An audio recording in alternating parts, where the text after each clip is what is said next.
Hello viewers, welcome to my YouTube channel.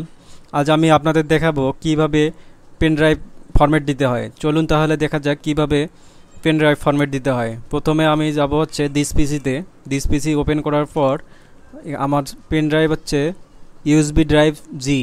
এটা right বাটনে click করব। ক্লিক করার পর ফরম্যাটে ক্লিক করব। ক্লিক করার পর এখানে আছে FAT32, এটা ডিফল্ট হিসেবে থাকবে।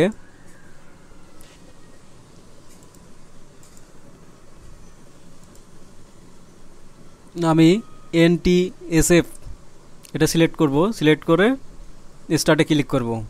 স্টার্টে ক্লিক করলে পেন ড্রাইভটি ফরম্যাট হয়ে যাবে। এখন আমি স্টার্টে ক্লিক করলাম। ক্লিক করার পর warning formatting will all data this disk to format the disk, click okay to quick click cancel. যদি আপনি এই ডিস্কটি ফরম্যাট দিতে চান সেক্ষেত্রে ওকে ক্লিক করতে হবে, আর যদি আপনি ফরম্যাট না দেন সেক্ষেত্রে ক্যান্সেলে ক্লিক করতে হবে। আমি তো এটা ফরম্যাট দেবো, এর জন্য আমি ওকে খেতে ক্লিক করলাম।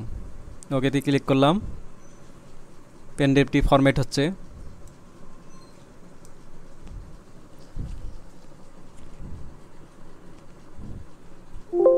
একটু ওয়েট করুন। Format complete. তো ভিউয়ার্স, ভিডিওটি ভালো লাগলে অবশ্যই লাইক, কমেন্ট এবং সাবস্ক্রাইব করবেন এবং কমেন্ট করে জানাবেন যে ভিডিওটি ভালো হয়েছে কিনা।